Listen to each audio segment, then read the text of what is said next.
إنا لله وإنا إليه راجعون. خوتي الموت هادي، والإنسان ما بقاش ضامن راسو، الإنسان ما بقاش عارف راسو فوقاش غتجيه الموت. كلنا ليها، حتى شي واحد ما ضامن عمره. المهمات ديالي خوتي خواتاتي، مرحبا بكم معايا في هذا الفيديو هذا. كنتمنى نلقاكم في صحه جيده وفي احسن الاحوال.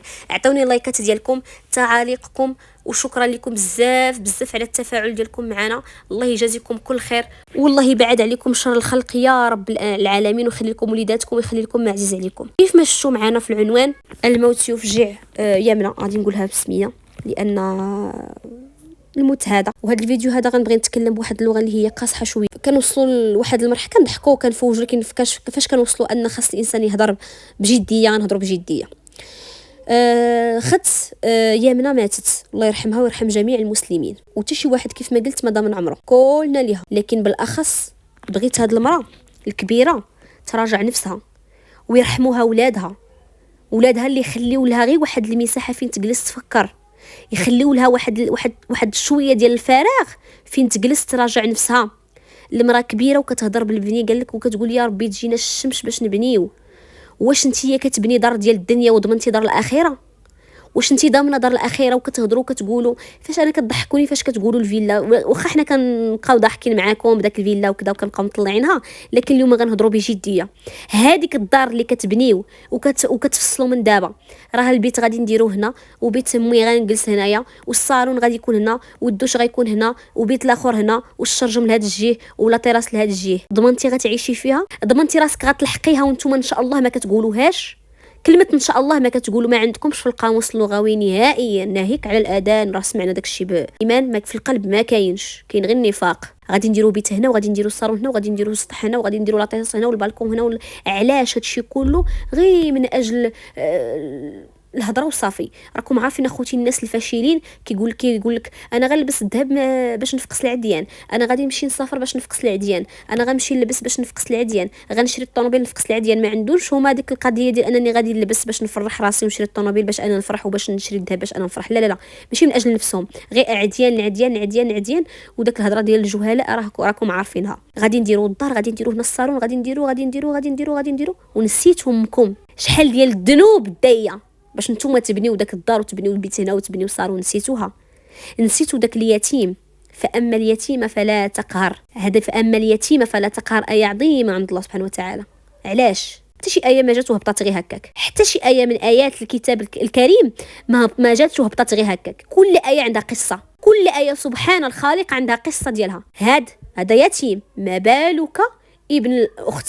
ما بالك ان داك الاب جاب سليفتو باش تربي لولدو، قال اللهم غادي تحن على ولد اختها. لكن الحكايه اصبحتم كتعرفوها العالم كامل، رجع كيعرفها العالم كامل اشنو وقع لهذا اليتيم مسكين، يتيم الام الذي اصبح يتيم الام ويتيم الاب، ورجع محروم من رزقه اللي عطاه له الشرع وعطاه له القانون وعطاه له الدين الاسلامي ديالنا، واللي منعاته منه خالته اللي هي مرت الاب ديالو. غير هذا في حد ذاته، غير هاد الشيء هذا خاصة تعطيه رزقه وتكفر على هاد الشيء هذا وهاد الذنب اللي دارته. عاد تقول يا ربي تغفر لي وتسمح لي على هذا الذنب اللي درته، لان حرمت يتيم الارث ديالو. ما نهضروش على دوك الاطفال اللي حرمتهم، ما نهضروش على ولدها، ما نهضروش على الظلم، ما نهضروش على الباطل اللي مطيحها على ولدها ومراته انهم ضربوها. هادشي هذا فكوم، والارث فكوم اخر. تخيلوا معايا، واخا يكون هذا الربيب هذا ما بقاش باغي هذا اليتيم، ما بقاش هو، راه ماشي واخا يكون راه هو النيت هذا كلامه، ما بقاش باغي داك الورث، بغى يديه ان شاء الله في الاخره، بغى يديه من خير حسناتها. وهذا الشيء اللي غادي تكون لان كنقول لكم دائما الشيء الذنب اللي كديروا مع الله كطلب الله يغفر لك، وربي الحبيب كيغفر الذنوب. لكن الذنب اللي كيدار مع العبد كي غادي دير تطلب السماح لذاك العبد، كي غادي دير طلب السماح لذاك العبد اللي حرمته سنين. هو ما بقاش باغي داك خرزقه ورزقه، هو ما بقاش باغي حقه، ما بقاش باغيه، بغاه ياخذو عند الله سبحانه وتعالى. لكن احساسه، تخيلوا معايا الاحساس ديالو، وهو كيشوف رزق باه كيجي بنادم براني وجالس كيتمتع فيه، وهو اللي باه واللي خدم عليه ودمر على داك الرزق وضرب تمار على داك الرزق، هو محروم منه اللي غنقولها ما يبقاش فيك الحال اللي هو ولدها وانتم كتشوفوا شنو كيعيش من الضغوطات. واش يسحب لكم نتوما دوك الاستفزازات في اليوتيوب هادوك صافي؟ راه كاين استفزازات في الواقع، راه كاين ضغوطات في الواقع اللي كيعيش داك الولد مسكين، باغي غير يعيش مع وليداتو اللي هو حميد، باغي غير يعيش مع وليداتو ومراتو، عزيزه عليه مراتو، حيت هو عارف ان الزوجه ديالو معاونه معاه، مكبره به، متعاونه مع وليداتو، كتبغيه، مهليه فيه.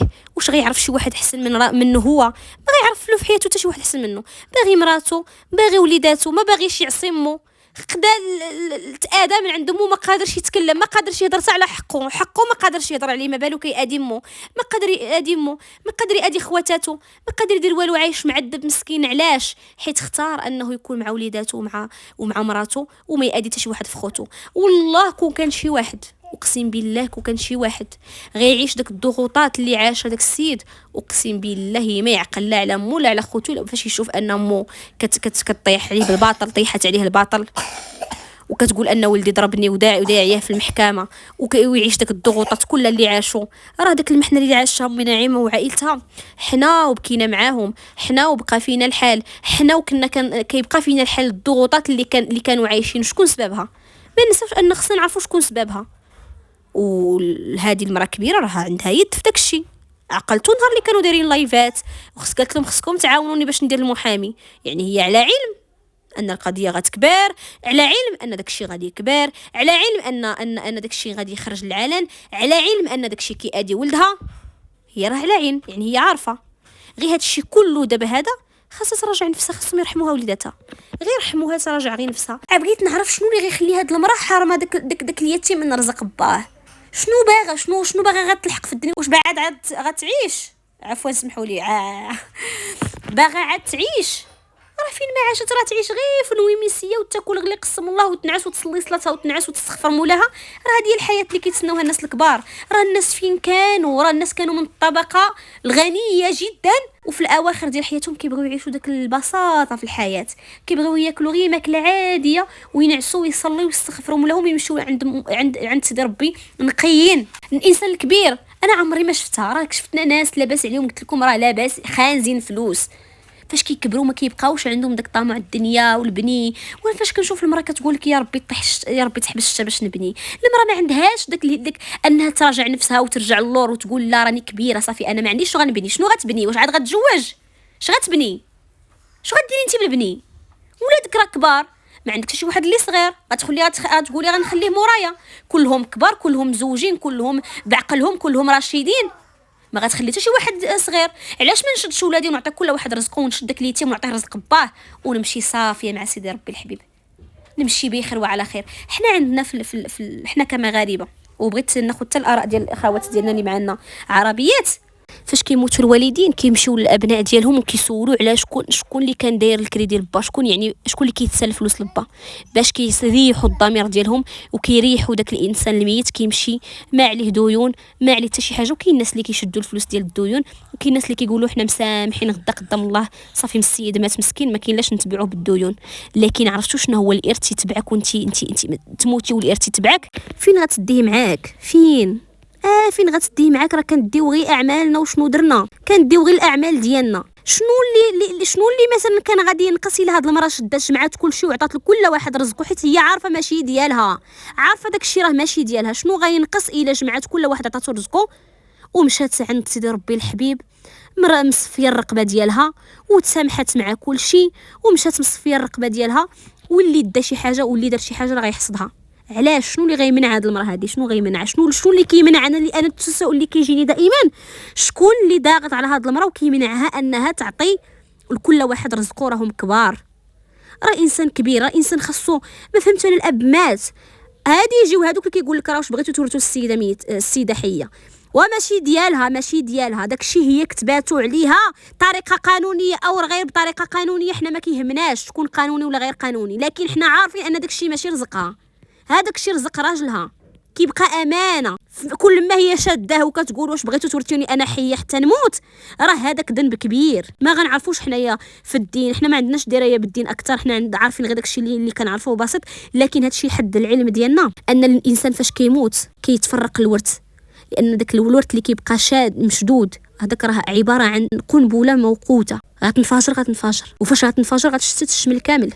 علاش فاش يموت السيد كل واحد نعطيه رزقه؟ وحتى انا الدين الاسلامي ديالنا عطاني رزقي كزوجه، حتى انا عندي رزقي، حتى انا عندي حق من الورث، عندي حقي اللي غنعيش به السنين اللي جايه. انا ما عندي دراري صغار خصني ليهم فين يسكنوا، راه وليداتي كلهم ما شاء الله كبيرين بهم، باللي لاباس عليه باللي مسكين ما عندوش كلهم ساكنين. فاش كنشوفوا حنايا مصطفى مثلا، ها هو مسكين كاري ما عندوش وكاين رزق باه، علاش سيدي ما نعطيش انا رزق باه يبيع ولا يسكن فيه ولا يستافد منه؟ تجي غير طريف ديال الارض يبيعو ويمشي يسكن، غير يشري غير شي سويكنه احسن ما يعجموا عندهم الكرا. علاش غنحرم هذا الدري اللي عنده اسره؟ علاش نعيش هذا الابن هذا اللي عنده اسره نعيشوا في العذاب وكاين رزق باه؟ هذاك السيد اللي هو الكبير ديالهم كاع الهادي ولا شنو سميتو، هذاك راه عايش مسكين حتى هو مسكين دويره هذا وما عندوش وكاين رزق باه، هو كبير في العمر فوقاش غيسد هذا رزق باه؟ فوقاش غيشدو تيموت؟ هذاك اليتيم حتى هو بغى يمشي به غير العمره سيدي، واخا ماشي لاباس عليه، المهم ساكن مستور يمشي به غير العمره، المهم رزق باه يشدو يتمتع به في الحياه. انا بغيت نعرف ماشي غير هادو، راه كاينين في الواقع ديالنا حنايا، كتلقى عائله الاب ديالهم مات ولادو راه الكبير الصغير فيهم عنده 50 عام، ولادو كبار وجالسين كيتسناو مازال ما قسموش الورث. اش كيتسناو الله اعلم، اش كيتسناو الله اعلم، وشي حاقد على شي، وكتلقى واحد باغي الاخر لاباس عليه ما عندوش مشكل، ما مسوقش، واحد محتاج داك الرزيق بحال كيما قلت لكم مصطفى. عوا راه عندها دارها وخا جالسه في رزق باها، عندها دارها، هذاك السارح هو دار دارو واخا جالس في رزق باه. ايوا هذوك اللي ما عندهمش مساكن اشنو؟ عوا جالسه كتسقط الزيتون لا حقا كدير السبه، ايوا ما كاينش اللي كيجي يحط الفلوس، اللهم نحط الفلوس انا وناكلو بوحدي ونبيع فيه بوحدي. علاش شكون اللي يعطيك الحق انت تبيعي الزيتون وانت هذاك رزق ولادو؟ على خلصتي لهم الارض فين كديري داك الزرع وخلصتي لهم الزيتون اللي انت كتديروا السقاط؟ انا عمري ما شفت انا هذا الشيء هذا، انا حتى اليوتيوب هذا عاد كنشوف انا هذا الشيء هذا.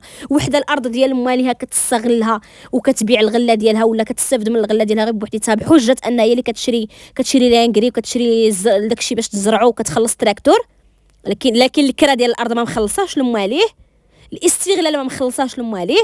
زيد عليها الزيتون كتمشي تخلص له السقاطه ب100 درهم في النهار وتمشي تبيع الزيتون وتقول لك لا حق انا اللي كنخلص السقاط. على شكون اللي كيدير داك الزيتون؟ انت يا الله سبحانه وتعالى اللي خالق الزيتون، يعني شكون اللي خاصو يستافد الاولا؟ هو مول داك مولين الزيتون يستافدوا الاستفاده ديالهم، وداك الشيء اللي باقي خلاص كنتي قطعيه، خلاص اللي خلصتي السقاط قطعيه زيتون قطعيه زيت. لكن باش تهزي الغله كلها وتعطي بيدو لواحد وتمشي تبيعي انت الزيت الاخر باي حق؟ غير هذا شكون اللي كيتحمل الذنب ديالو؟ المراه الكبيره ماشي عوا، المراه الكبيره، لانها هي اللي مسؤوله على هذا الشيء هذا، هي اللي خاصها تفسر وتحكم. واش شفتوا شحال ديال الذنوب هزه المراه كبيره؟ لكن فاش كنهضروا حنا ما كتعجبكمش هاد الهضره هادي، هاد الهضره ما كتدخل لكمش للراس، ما كتقدروش تسمعوها، كتبغيو تسمعوا غير داكشي ديال التخربيق. لكن الهضره ديال المعقول ما كتبغيش تدخل لكم الراس وما كتحملوش تسمعوها، حيت حقيقه ما كتبغيوش تيقوا الحقيقه والواقع لانكم عايشين في الاوهام. لكن يا خوفي على المراه الكبيره، يا خوفي على المراه الكبيره، لان هادشي كله اللي كيوقع راه هي اللي كتحمل مسؤوليته، لان هي الراعي، وكلكم راع وكل راع مسؤول عن رعيته. هي الراعي من بعد الاب، تكون كبيره تكون ما كتفهمش تكون ما كتعرفش، لكن هي المسؤوله على هذا الشيء هذا كله، مسؤوله على ان خلات راسها ورمات راسها العواد تحكم فيها كيف ما بغات. لكن شكون اللي كيتحمل الذنوب؟ كتحملو هي، حيت كون كانت هي عندها الشخصيه وفارضه الشخصيه ديالها، نحيد عليا الذنب ديالي، واللي عنده شي حاجه واللي عنده شي فلوس يمشي يشري بهم الزيتون، واللي عنده شي زيتون يسقطو، واللي ما عندوش يمشي يشريه، وانا نحيد عليا الذنب. لكن باش واحد ما عندوش ساكن في المدينه ما عندوش ما مستافدش من رزق باه، وواحد عنده الدار مستافد، هذه راه ما كيبغيها لا الله لا العبد. علاش الارث خاصو يتقسم داك الساعه؟ لان كتلقى واحد ما عندوش مشكل، ما محتاج، ما عندوش مشكل يتقسم داك الوارث ما يتقسمش. لكن واحد محتاج خاصو يستافد غدا، قبل عنده وليدات صغار محتاجين. انا كنخلص مثلا واحد 20,000 ريال ديال الكرا وانا عندي رزق با، نمشي حتى ما بغيتش نسكن في العروبيه نبيعو، نمشي نشري شي ارض غاب نمشي نشري شي دويره غاب شي حومه شعبيه، انا كاري في حومه شعبيه ب20، نمشي نشري شي دويره غاب 7 المليون ولا 8 المليون. المهم ما يدق عليا حتى شي واحد ووليداتي يعيشوا بكرامه، ما يدقش عليا مول الكرا. داك 20,000 ريال اللي غادي نزيدها انا في الكرا ياكلوها وليداتي، نزيدها نقري بها وليداتي. واش محتاجين ولا ما محتاجينش؟ واش انسان كاري هو رزق باه عنده مستافد منه واحد اخر براني جاي كيستافد من الغله ويستافد من الكرا. واش هاد الشيء غتحمل مسؤوليته المراه الكبيره ولا ما غتحملهاش؟ خوتي تحمست معكم شويه. للحديث بقيه صراحه، موضوع طويل، موضوع خاصو الكلام بزاف، لكن ما بغيتش نطول عليكم في الفيديو اكثر باش تقدروا انكم تشوفوه. نتلاقاو ان شاء الله في الفيديو الجاي. خليوا لي اللايكات ديالكم وخليوا لي التعاليق ديالكم، والسلام عليكم ورحمه الله تعالى وبركاته.